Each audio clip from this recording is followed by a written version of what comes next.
시편 27편 1절로 6절까지의 말씀을 우리 천천히 한 절씩 교독하시겠습니다. 여호와는 나의 빛이요 나의 구원이시니 내가 누구를 두려워하리요.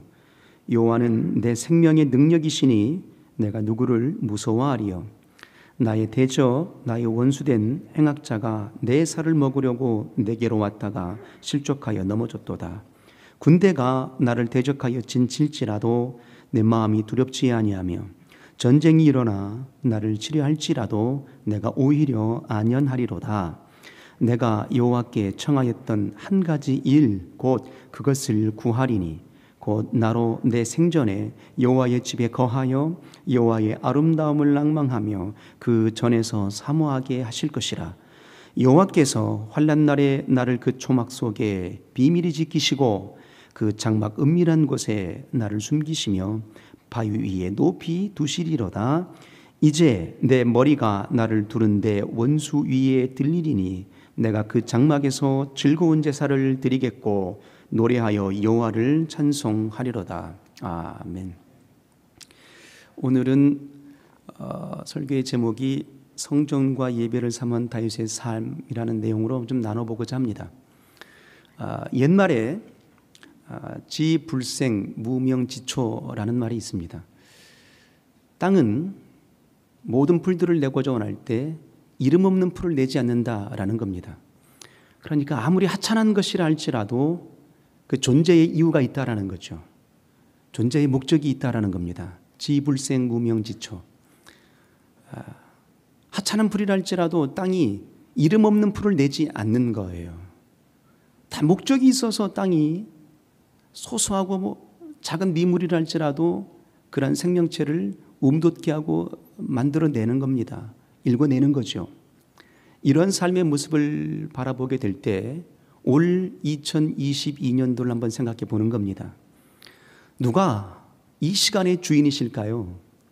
누가 이 시간을 지배하실까요? 누가 이 시간을 다스릴까요?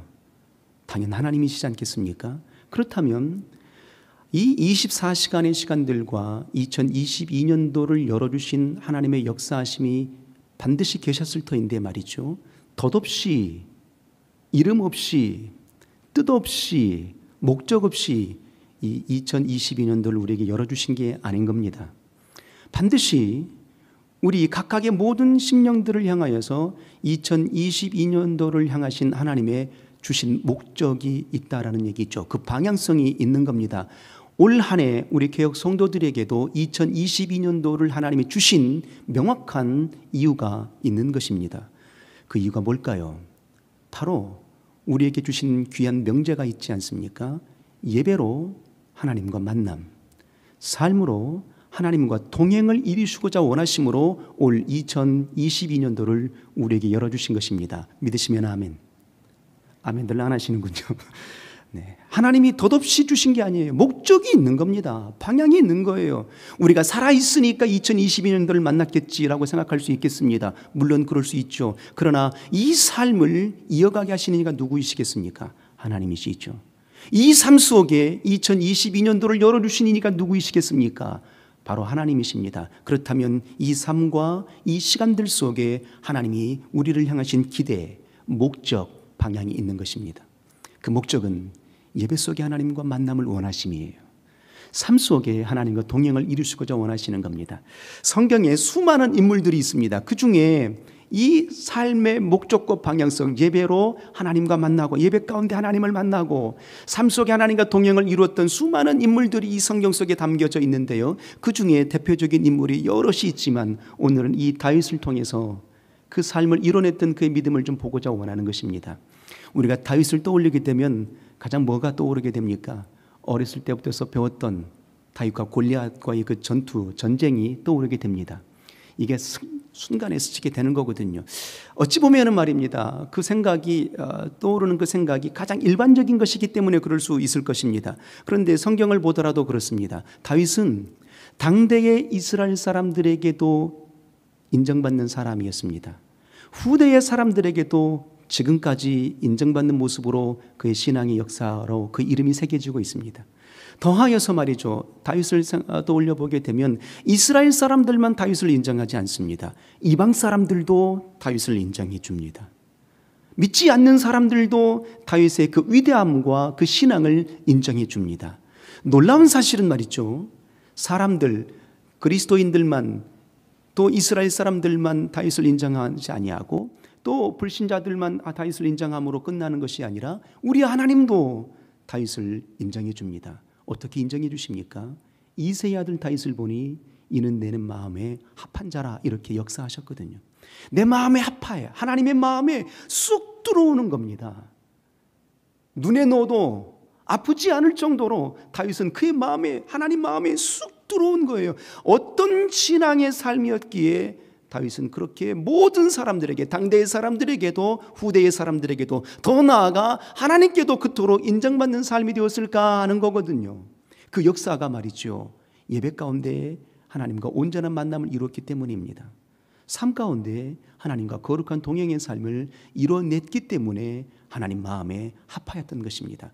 어떻게 살아갔기에, 다윗의 삶의 모습이 어떤 믿음의 모습이었기에 과연 이 모든 예배 가운데, 삶 가운데 하나님과 만남과 동행을 이뤄낼 수 있었을까 하는 겁니다. 바로 이 본문 속에서 다윗이 어떻게 살아냈는지, 어떤 삶의 방향성을 보였는지를 보여주고 있다라는 것이거든요. 자, 우리 성경을 한번 보도록 하겠습니다. 오늘 본문 27편 4절입니다. 다윗의 삶의 방향성이 곧 우리의 삶의 방향성이 되길 원합니다. 목적과 방향성이 명확하게 될 때에 비로소 우리는 시온의 복이는 대로를 걸을 수 있는 것이거든요. 자, 읽겠습니다. 4절을 한번 큰 소리로 한번 읽어볼까요? 시작. 내가 여호와께 청하였던 한 가지 일 곧 그것을 구하리니 곧 나로 내 생전에 여호와의 집에 거하여 여호와의 아름다움을 앙망하며 그 전에서 사모하게 하실 것이라 입니다. 시편이 몇 편까지 있을까요? 150편까지 있습니다.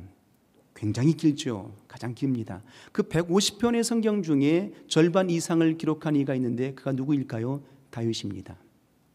왜 다윗이었을까 하며 의미를 들여다보게 된다면 그토록 하나님께 사랑받음이 많았던 것입니다. 하나님께 사랑받음이 많았기 때문에 그 많은 그 간증들과 그 많은 경험들을 이 시편에 옮겨놓을 수 있었던 것이죠. 그런데 그가 그토록 사랑받았던 이유를 보게 되니까 말이죠, 예배 속에 하나님과 거룩한 만남을 이루게 되고 삶 속에 온전한 동행을 완전하게 이뤄냈던 그 삶의 모습을 들여다보게 되니까 어떤 믿음으로 출발되었을까, 어떤 믿음의 동력이 있었을까를 보게 되니까 오늘 4절이 이렇게 말하잖아요. 다윗의 삶의 방향성은 주의 성전을 사모하는 믿음이었던 겁니다. 주의 성전을 어느 만큼 사모할까요? 4절에 내가 여호와께 청하였던 한 가지 일 곧 그것을 구하리니 곧 나로 내 생전에 여호와의 집에 거하여 라고 말합니다. 그리고 여호와의 아름다움을 앙망하며 그 전에서 사모하게 하실 것이라 그랬어요. 다윗의 믿음의 중심의 출발은 뭐였을까요? 주의 성전을 사모하는 겁니다. 주의 교회를 사모하는 거예요. 왜요? 그곳이 아버지의 집이었으니까요. 하나님의 영이 임재하시는 곳이었으니까요. 그래서 성전을 사모하는 겁니다. 그토록 성전을 사모해요. 오늘 대표 기도하신 장로님이 어느 예배당인지 아시죠? 파주에서 오셨습니다. 아침 이른 아침부터 일어났지 않았겠습니까? 그리고 이 기도를 성공시키기 위해서 얼마나 기도했을까요? 다 어디에서 출발한 것이겠습니까? 교회를 사모하는 그 마음 때문에 출발한 것입니다. 그 마음이 있기 때문에, 교회를 사모하는 그 마음이 있기 때문에 먼 곳 마다하지 않고 오는 것입니다. 제가 섬기는 예배당에 두 분의 귀한 장로님이 계시는데요, 새벽기도, 예배, 모든 예배보다 예배 가운데 2시간, 3시간 일찍 오셔가지고 예배를 준비해 주십니다. 비가 오나 눈이 오나 말이에요. 70이 넘으신 분들임에도 불구하고도 말이죠. 이게 어디에서 나오는 것일까요?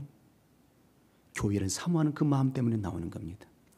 우리 예배당에 말이죠, 두 분의 권사님이 매일 저녁에 오셔서 기도하십니다. 그리고 청소도 하시고 교회에 부족한 것들이 있다면 채워놓기도 하시고 말이죠. 그 모든 모습이 어디서 나오는 것이겠습니까? 교회를 사모하는 열심에서 나오는 겁니다. 그 믿음의 중심이 있기 때문에 오늘 우리가 이렇게 아름다운 신앙을 이어가고 있는지도 모른다라는 것이 있죠.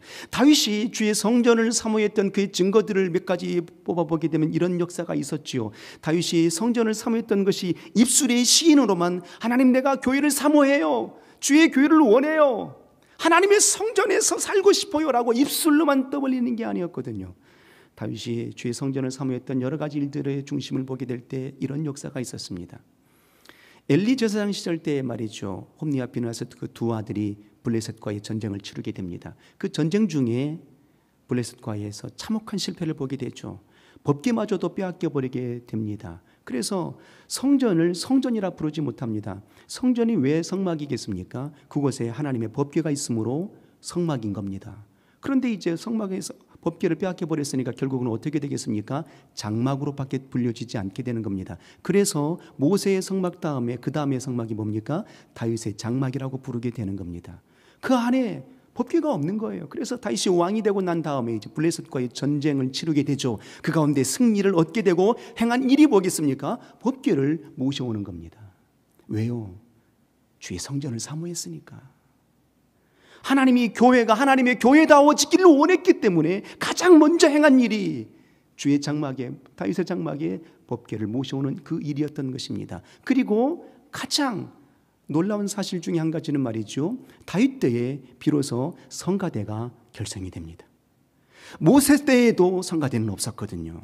모세 때에 제사를 지낼 그때에도 성가대는 없었어요. 그런데 다윗 때에 비로소 성가대가 결성이 됩니다. 그 법궤를 모시고 오고자 원할 때 3만 명을 준비시켜요. 그리고 찬송하며 찬양하며 소고치고 빗받치고 춤추며 노래합니다. 얼마나 아름다운 장면이었을까요? 그 모든 장면이 어디서 출발했을까요? 다윗이 주의 교회를 사모하는 그 마음, 주의 성전을 사모하는 그 마음이었던 겁니다. 그 믿음으로 출발되었던 거예요. 그래서 하나님은 그 믿음을 중심을 보시고 내 마음의 합한 자라 이렇게 여겨주셨던 거지요. 놀라운 사실은 말입니다. 더 하나 또 증거되는 그 일들 가운데 한 가지는 다윗이 역대의 모든 이스라엘 왕들 중에 가장 당신이 하고자 원하는 일들 중에 가장 중점적인 사업을 통해서 중점적인 사업이 무엇이냐 물었을 때에 다윗만큼 하나님의 성전을 짓고자 원하였던 인생이 없습니다. 다윗은 그토록 하나님의 성전을 사모했어요. 그래서 다윗은 아름다운 성전을 짓고자 원했죠. 움직이는 장막이 아니라, 이제 텐트 치는 그 모습이 아니라 하나님의 아름다운 교회를 짓고자 원했어요. 내 궁전이 아름다운 것처럼 그보다 더 화려하고 그보다 더 아름다운 교회를 짓고자 원했던 겁니다. 그것이 다윗의 일생의 꿈이었어요. 일생의 로망이었던 거죠. 그런데 하나님이 말씀하십니다. 너는 피를 많이 흘렸으니 너에게서는 성전이 지어지지 아니하겠고 내 아들을 통해서 성전이 지어지겠다 했던 겁니다. 다윗이 피 흘린 그 전쟁의 역사가 무엇 때문입니까? 자신의 영달함 때문이었을까요? 아니잖아요. 민족의 번영과 안녕을 위해서 피치 못한 전쟁들이었던 겁니다. 그렇지만 하나님께서 피를 많이 흘렸으니 너를 통해서 지지 아니하 하시는 말씀을 다윗이 그대로 수긍합니다. 하지만 다윗이 어떤 일들을 이뤄내게 됩니까? 당신의 손으로 지을 수 없다 할지라도 그 모든 설계도부터 시작해서 모든 인부들, 모든 인력들, 모든 재료들을 다 준비해 놓습니다. 무엇 때문에요? 주의 성전을 사모하는 그 마음 때문에 말입니다. 이 믿음의 역사가 말입니다, 후대의 세대들에게 이렇게 이어지게 됩니다. 우리 시편 84편을 한번 열어서 한번 볼까요? 놀라운 장면이 나오게 됩니다. 아마 자막으로 나오게 될 겁니다. 시편 84편, 고라자손에 쓴 시편을 보게 되니까 말입니다, 정말 가슴이 뭉클해지는 역사의 장면을 보여줍니다. 어느 만큼 성전을 사모했는지 그 역사의 뜨거운 장면을 보여줍니다. 시편 84편 1절 이하를 이렇게 읽어드리도록 하겠습니다. 이렇게 고백합니다. 고라자손이라고 말하는 고라는요, 어떤 사람인가 하니 바로 모세의 사촌입니다. 모세의 사촌인데 모세의 지도력에 반대하여서 250명의 족장들이 모세의 권위에 도전하게 됩니다. 그때에 그 250명들이 다 죽임을 당하게 되고 하나님의 심판이 임하게 되죠. 그때 이제 살아남은 고라의 자손이 세 아들이 있었는데 그들이 어떻게 일들을 하게 되는가? 성전에 남아서 성전에서 문지기로, 어떤 이는 성전의 문지기로, 어떤 이는 성전에서 찬양하는 일로, 어떤 이는 성전에서 이제 음식을 만드는 일로, 어떤 이는 성전에서 봉사하는 일로 이제 남게 됩니다. 고라 자손이 말입니다. 그 고라 자손이 쓴 시가 바로 84편입니다. 그 고라 자손 중에 유명한 선지자가 나오게 되는데 바로 사무엘 선지자가 고라 자손입니다. 그 고라 자손이 쓴 시편이 바로 84편이에요. 어떻게 썼는지 한번 볼까요? 이렇게 말합니다. 한번 느껴보십시오. 만군의 여호와여, 주의 장막이 어찌 그리 사랑스러운지요. 하나님, 주의 성전이 어찌 그렇게 사랑스러운지요. 당신의 사랑의 마음을 담아내는 겁니다. 2절 놀랍습니다. 그 사모하는 마음이 어느 만큼인지 말이에요. 내 영혼이 여호와의 궁정을 사모하여 쇠약하며, 하나님, 내 영혼이 주의 성전을 사모함이 내 영혼이 쇠약해질 정도로 사모합니다. 이런 믿음의 중심이 우리 가운데 있기를 소원합니다. 주의 교회가 어떤 교회입니까? 하나님 아버지의 집이에요. 만민이 기도하는 집이에요. 이곳에 주의 영이 임재하신다 이 말이에요. 이 성전을 사모하고 이 교회를 사모함이 내 영혼이 쇠약해질 정도로 사모하는 겁니다. 육체가 생존하신 하나님께 부르짖나이다. 나의 왕, 나의 하나님, 만군의 여호와여, 주의 제단에서 참새도 제 집을 짓고 제비도 새끼를 둘 보금자를 얻나이다. 하나님, 새들은 자유로워서 그들이 성전에 자유롭게 드나들게 되고 그곳에 집을 짓게 되고 새끼도 품게 되나이다. 그런데 어찌하여 내 영혼은 성전을 갈 수 없나이까? 내 마음은 성전을 향하여 있는데 어찌하여 내 발걸음은 성전으로 갈 수가 없습니까? 라고 그 애절한 심령을 고백하는 겁니다. 얼마나 감동스럽습니까? 그래서 이 시편의 기자는 이렇게 말하게 되는 겁니다. 주의 집에 거하는 자가 복이 있나니, 곧 성전에 거하는 자가 복이 있나니 저희가 항상 주를 찬송하오리이다 라고 고백하는 거예요. 5절이 이렇게 말합니다. 주께 힘을 얻고 그 마음의 시온에 대로가 있는 자에게는 복이 있도다 라고 말하는 겁니다. 주의 성전, 주의 교회를 사모할 수 있는 이가 되기를 주 이름으로 소원합니다. 이 믿음이 다윗이 출발할 수 있었던 믿음의 원동력이었던 겁니다. 이 믿음의 세계 속에 그대로 교회만 사모하는 것으로 멈춰버린 것이 아니라 왜 성전을 사모했을까 하는 거예요. 왜 굳이 성전을 사모했을까? 집에서는 예배할 수 없습니까? 직장에서는 예배할 수 없습니까? 환경 가운데서 예배할 수 없을까요? 모든 곳에서 예배할 수 있을 것입니다. 그런데 다윗은 이 성전을 사모했어요. 왜요? 이 성전 가운데에서 아름다운 예배를 성공시키고자 원했기 때문입니다. 다시 시편 27편 6절에 보니까 이렇게 다윗이 고백하게 됩니다. 성전을 사모했던 그 다윗의 열심의 믿음이 이렇게 펼쳐지게 됩니다. 이제 내 머리가 나를 두른 내 원수 위에 들리리니 내가 그 장막에서 즐거운 제사를 드리겠고 노래하여 여호와를 찬송하리로다 그랬어요. 제사를 드리는데 어떤 제사를 드리고 있습니까? 즐거운 제사를 드리겠다라고 말하는 겁니다. 기쁨의 예배를 하고자 원하였던 것입니다. 다윗은요 억지로 예배함이 아니었어요. 우리는 이렇게 생각하잖아요. 주일 지나고 나면 금세 수요일입니다. 벌써 수요 예배야. 그리고 지나고 나면 또 금요 예배야. 또 새벽기도 나오래. 목장 예배하래. 왜 이렇게 예배가 많은 거야? 이렇게 말하거든요. 아니요. 우리는요, 우리 모든 삶 가운데 예배가 고파야 됩니다. 배고픔에만 신경 쓰는 것이 아니고 승리하는 데만 배고픈 것이 아니라 우린 예배에 고파야 되거든요. 왜냐고요? 예배 가운데 주님이 임재하십니다. 예배 가운데 주님이 우리를 만나 주시거든요. 바로 다윗은 그랬던 겁니다. 그래서 그 예배를 사모해요. 기쁨으로 사모해요. 그래서 그 예배 가운데 노래하고 찬송함으로 주 앞에 영광을 돌리게 됩니다. 이 아름다운 장면의 역사를 이루고자 원하는, 예배 성공을 원하는 그 다윗의 뜨거운 믿음의 역사를 우리가 보고자 원할 때 말입니다. 아까 제가 초반에 말씀드렸던 것처럼 다윗이 블레셋과의 전투 가운데에서 승리하고 법궤를 모셔오잖아요. 그 법궤를 모셔오는 장면을 가만히 들여다보게 되면 말입니다. 이런 겁니다. 법궤를 모시고 오고자 원할 때에 그 법궤가 아미나답의 집에 있었거든요. 그 아미나답의 집에 있었을 때 법궤를 모시고 오는데, 원래 법궤는 제사장들이 짊어지고 어깨에 메고 와야 되는 겁니다. 고핫 자손들이 어깨에 메고 짊어지고 와야 되는데, 다윗은 자기 나름대로 최선을 다하는 마음 가운데에 새 수레를 만들어 가지고 법궤를 끌고 법궤를 이제 모셔오게 됩니다. 새 수레를 몰고 오다가 어떻게 됩니까? 그 나곤의 타작마당에서 소들이 뛰게 되므로 법궤가 떨어지게 되잖아요. 그랬더니 우사가 그걸 만지게 되죠. 즉사하게 됩니다. 왜 그랬을까 하는 거예요. 하나님의 법궤를 모시고 오는 그 사실들 속에 소가 뛰면 떨어지면 붙잡아야 되는 게 당연한 건데 왜 그렇게 하나님께서 징계하셨을까, 진노하셨을까 하는 겁니다. 승리하여서 법궤를 모시고 오는 다윗의 뜨거운 마음은 알겠어요. 그런데 당신이 좋아서 법궤를 모시고 오는 겁니다. 하나님께 물어본 적이 없어요. 하나님, 이 법궤를 모셔가도 되겠습니까? 어떻게 모시가면 좋겠습니까? 라고 물어보질 않아요. 당신이 원하는 대로 예배하는 거거든요. 당신이 좋아하는 대로 예배해요. 우리가 오해하지 말아야 될 것은 말입니다. 예배, 내가 좋아서 하는 게 아닙니다. 내가 원해서 하는 게 아닙니다. 하나님이 명하심이기 때문에 예배하는 거예요. 그래서 내가 좋아하는 방식대로, 내가 원하는 방식대로 예배를 원하는 것이 아니라 하나님이 기뻐하시는 방향성대로 예배해야 되는 거예요. 이게 바로 아름다운 예배자의 모습이거든요. 그래서 실패하죠. 법궤를 모셔오지 못하게 됩니다. 왜 실패했을까 생각해 보게 되면 말입니다. 다윗의 입장으로 보게 되면 가장 최선을 다해서 가장 아름답고 최선을 다해서 새 수레를 만들어서 법궤를 모시고 오는 겁니다. 그러나 하나님의 시각으로 한번 바라보시길 바랍니다. 수레 어떤 용도로 쓰이는 겁니까? 짐을 실어 나르는 용도잖아요. 하나님의 법궤가 지금 어디에 실려 있습니까? 짐짝 취급을 받고 있는 것 아니겠습니까? 짐 실어 나르는 수레에 실어져 있는 거예요. 그러니까 하나님의 시각으로 바라보게 되면 어떤 것이겠습니까? 나를 짐짝 취급하는구나. 하나님이 이 예배 속에서 나를 짐짝 취급하는구나 하게 된다면 어찌 될까요? 이 예배를 받아주시겠습니까?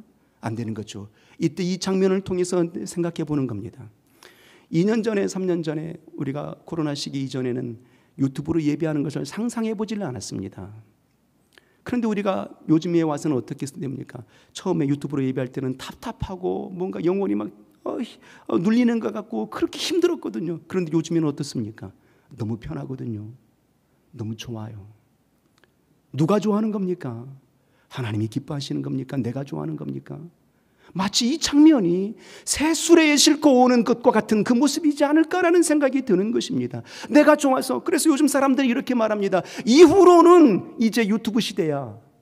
이후로는 SNS 시대야. 그래서 앞으로는 이렇게 비대면 형식으로 가야 됨이 마땅해 라고 그렇게까지 말한다 이 말입니다. 그럴 수 있지요. 하지만 우리는 생각해 봐야 되는 겁니다. 하나님은 어떤 예배를 원하고 계시는지 말이에요. 내가 짐짝 취급을 받고 있는지 아니면 정말 사람의 어깨에 메어서 하나님이 높임을 받기를 원하시는 예배를 원하시는지 말이에요.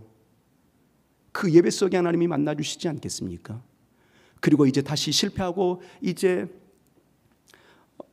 다시 법궤를 모셔오고자 원합니다. 오베데돔의 집에 3개월 동안 있었을 그때에 오베데돔이 복을 받게 됩니다. 풍성한 복을 받게 돼요. 그 복을 받게 됐다는 그 소식을 듣게 되고 이제 다시 그 법궤를 모셔오고자 원합니다. 다시 법궤를 모셔오고자 원할 때에 다윗이 어느 만큼 그 예배를 사모했는지 그 마음의 역사를 보게 됩니다. 시편 132편을 한번 열어서 보시겠습니다. 시편 132편입니다. 자막에 나올 것입니다. 6절과 7절, 8절에 보게 되면 말이죠. 그 첫 번째 법궤를 모시고 오고자 원할 때 실패했던 그것을 반복하지 아니하고 철저하게 하나님께 묻습니다. 하나님, 이렇게 해도 될까요? 이렇게 해도 될까요? 라고 묻습니다. 그리고 응답을 받습니다. 그리고 법궤를 모셔옵니다. 시편 132편은 말입니다. 오베데돔의 집에서 하나님의 법궤를 모셔오고 올 때에 지은 시편입니다. 하나님의 법궤를 다시 모셔오고자 원할 때 지었던 내용이다 이 말이죠. 시편 132편 6절, 7절, 8절 제가 읽어드리겠습니다. 들어보십시오. 우리가 그것이 에바브라다에 있다 함을 들었더니 나무밭에서 찾았도다. 하나님의 법궤가 나무밭에 있었나 봐요. 우리가 그의 성막에 들어가서 그 발등상 앞에서 경배하리로다. 여호와여 일어나사 주의 권능의 궤와 함께 평안한 곳으로 들어가소서. 지금 다윗이 하나님께 묻는 겁니다. 하나님 일어나소서 주의 권능의 궤와 법궤와 함께 평안한 곳으로 들어가소서. 다시 말하게 되면 하나님의 뜻을 묻고 있는 거, 이것을 옮겨가도 될까요? 하나님의 법궤를 옮겨가도 될까요? 라고 묻고 있는 겁니다. 그랬더니 하나님께서 13절과 14절에 이렇게 대답하여 주십니다. 여호와께서 시온을 택하시고 자기 거처를 삼고자 하여 이르시기를 이는 나의 영혼이 쉴 곳이라. 내가 여기 거할 것은 이는 내가 원하였음이니라 라고 말한다 이 말이에요. 무엇이라고 말합니까? 여호와께서 말씀하세요. 하나님, 다윗이 말하는 거죠. 이 법궤를 평안한 곳으로 옮겨가고 좀 원하는데 괜찮으시겠어요? 라고 물어요. 그랬더니 하나님 대답해 주시는 겁니다. 여호와께서 시온을 택하시고, 그 시온이 어디겠습니까? 예루살렘 다윗성이 있는 그곳 말이에요. 내가 그 시온을 택하시고 자기 거처를 삼고자 하여 이르시기를 이는 나의 영혼이 쉴 곳이라. 내가 여기 거할 것은 이를 내가 원하였음이로다 라고 말합니다. 그래, 내가 원한다 라고 말한다 이 말입니다. 그 대답을 듣고 다윗이 어찌했을까요? 이제 고아 자손들을 시켜서 법궤를 짊어지고 오게 되는 장면을 보게 됩니다. 이 법궤를 짊어지고 오는 그 장면들 속에 말입니다. 다윗의 그 뜨거운 믿음의 예배 성공의 역사를 보게 되는데 다시 성경 한 절을 더 찾아보겠습니다. 사무엘하 6장을 한번 열어서 보도록 하겠습니다. 사무엘하 6장입니다.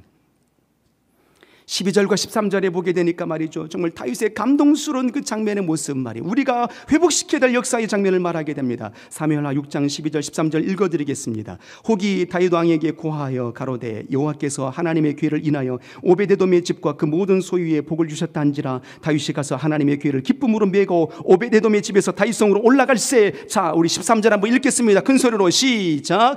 여호와의 궤를 맨 사람들이 6걸음을 행하며 다윗이 소와 살진 것으로 제사를 드리고 그랬어요. 오베데돔의 집에서 모시고 오게 될 때 하나님이 허락해 주셨잖아요. 그 허락해 주시고 올 때에 다윗이 6걸음을 걷는데 제사장들이 법궤를 짊어지고 6걸음을 걸을 때 뭘 하고 있습니까? 제사를 드리는 겁니다. 기쁨의 예배를 드리는 거예요. 역대상 15장 26절 이하에 보기 때문에 수송아지 7마리, 수약 7마리를 잡았다 이렇게 말하고 있어요. 왜 예배를 했을까라는 거예요. 왜 법궤를 짊어지고 오고 있는 그 순간에 6걸음을 뛰고 있는 그때에 다윗이 예배를 했을까라는 겁니다. 그 중심의 마음이 그 예배 속에서 무엇을 담아내길 원했을까 하는 거예요. 우리가 예배를 합니다. 주일 예배하고 수요 예배하고 금요 예배합니다. 예배 때마다 담아내고자 원하는 것이 있어야 되거든요. 우리가 담아내는 것을 하나님이 받으시니까요. 그러면 다윗은 이 예배 속에서 무엇을 담아내길 원했을까 하는 겁니다. 진정 하나님을 만나고자 원하는 소원함을 담아냈지 않았겠습니까? 바로 이것입니다. 첫 번째의 실패에 그의 잘못된 그 모습을, 하나님의 이름을 짐작 취급했던 그의 잘못된 연약함을 이 예배 속에 담아내고 있는 겁니다. 하나님, 나의 연약함을 용서하여 주옵소서. 진정한 회개를 담아내고 있는 거죠. 그리고 다시 그 속에 예배 속에 담아냈던 역사가 무엇이겠습니까? 하나님, 이 역사대로 종이 원하는 대로 하나님의 이름이 옮겨짐을 허락해 주심을 감사합니다라는 거예요. 하나님의 뜻이 우리 성 가운데 있게 해주심을 감사합니다 라고 감동과 감격을 담아내는 겁니다. 더하여서 이 법궤가 다윗성까지, 하나님의 장막까지 안전하게 이룰 수 있도록 지켜줌을 원하십니다 라고 그런 마음을, 소망까지, 기대를 담아서 예배를 하고 있는 것입니다. 우리의 예배는 말입니다, 이 예배 속에서 무엇을 담아내야 되겠습니까? 일주일의 삶을 돌아보는 겁니다. 허물이 많잖아요. 부족함이 많잖아요. 그 모든 연약함들을 참된 회개의 믿음을 담아내야 되는 것입니다. 주의 생명의 보혈을 의지함으로, 더 나아가서 내게 은혜 주신 그 역사의 세계를 기쁨과 감동과 감격으로 담아내야 되는 것입니다. 그리고 이후의 모든 삶의 여정들 가운데에 하나님이 지켜주시고 하나님의 기대하심이 펼쳐지게 하여 주옵소서라고 그 모든 기대를 담아낼 수 있어야 되는 겁니다. 다윗은 그런 믿음으로 이렇게 예배하고 있는 겁니다. 이 역사 위에 말입니다, 이 뜨거운 예배 속에 춤추며 예배합니다. 당신의 바지가 벗겨지는 줄도 모르고 춤추며 찬양합니다. 놀라운 역사가 일어나게 되는 거죠. 아름다운 성가대들이 얼마나 큰 찬양을 돌리게 되었을까요? 모든 이들의 기쁨과 찬송과 영광을 돌리지 않습니까? 그래서 다윗 때에 비로소 성전 중심의 삶이 회복이 됩니다. 교회 중심의 삶이 회복이 된다 이 말입니다. 생각해 보십시오. 성가대가 찬양하게 될 때 어떤 감동이 듭니까? 마치 설교보다 더 큰 감동을 얻을 때가 많지 않습니까? 더 큰 은혜를 입을 때가 많지 않습니까? 그 모습을 볼 때 교회 가고 싶다 이런 마음이 들지 않습니까? 그런 역사의 터전을 다윗이 열어냈던 거예요. 예배의 성공을 원해서 말입니다. 마지막으로 성경 한 절 읽고 마치도록 하겠습니다. 사도행전 15장 16절입니다.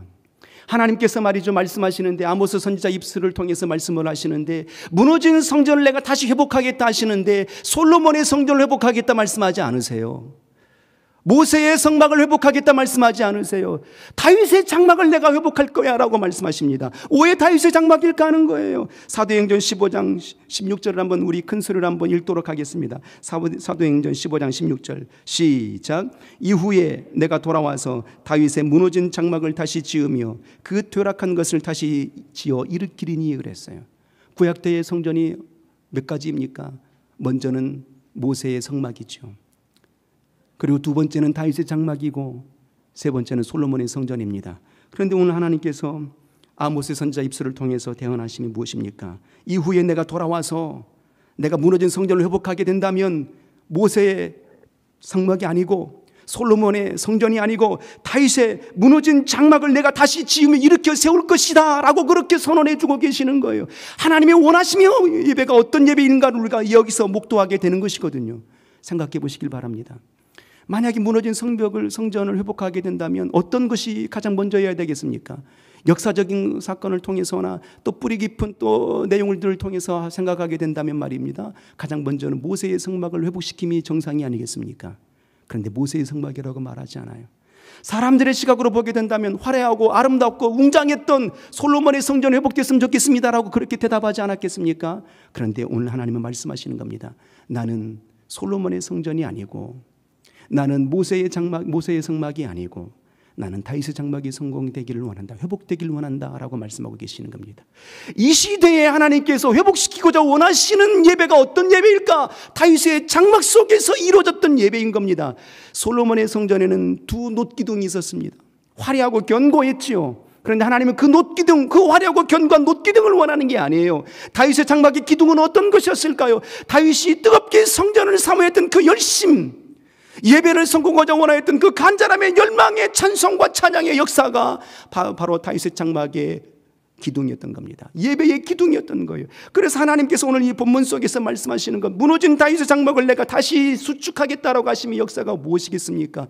이 시대에 이 예배 속에서 뜨거운 예배의 열심과 열정이 회복되기를 원하십니다라는 거예요. 주의 성전을 사모하는 열심이 회복되기를 원하시는 거예요.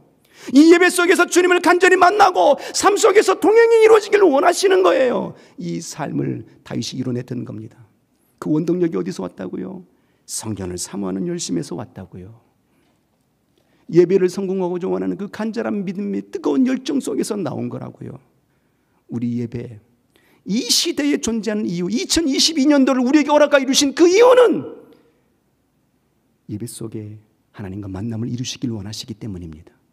삶 속에 하나님과 동행을 이루시길 원하시는 겁니다. 이 예배 속에 다윗이 은혜를 받았을까요? 안 받았을까요? 충만한 은혜를 받죠. 오늘 시편 27편은 언제 쓴 시인가 하면 말입니다. 사울 왕에게 쫓겨다니면서 피할 때에 쓴 시입니다. 그런데 그가 고백하기 이렇게 말하게 됩니다. 은혜 받았죠. 예배 가운데 사모했으니까 말이죠. 풍성한 생명을 얻었습니다. 그래서 쫓겨다니면서도 이렇게 고백하는 겁니다. 삶 가운데 삶의 현장에 있는 그 믿음을 되뇌이는 거예요. 여호와는 나의 빛이요 나의 구원이시니 내가 누구를 두려워하리요. 이 삶 가운데 하나님이 나와 함께 하시는 내가 누구를 두려워하리요. 군대가 나를 대적하여 진칠지라도 내 마음이 두렵지 아니하고 전쟁이 일어나 나를 질질할지라도 내가 오히려 안연하리로다. 삶 가운데 하나님과 동행이 이루어지는 장면을 보여주고 있는 겁니다. 먼저는 주의 성전을 사모하십시오. 그곳에서 예배 성공을 향한 뜨거운 열심과 열정을 품어내 보십시오. 그때 하나님이 놀라운 은혜를 부어주실 겁니다. 우리를 만나주십니다. 그 만나주시는 역사의 힘으로 넉넉하게 이 삶 가운데 우리 하나님과 동행하고 세상을 이길 수 있는 우리 모두가 되시기를 주 이름으로 축복합니다. 기도하겠습니다.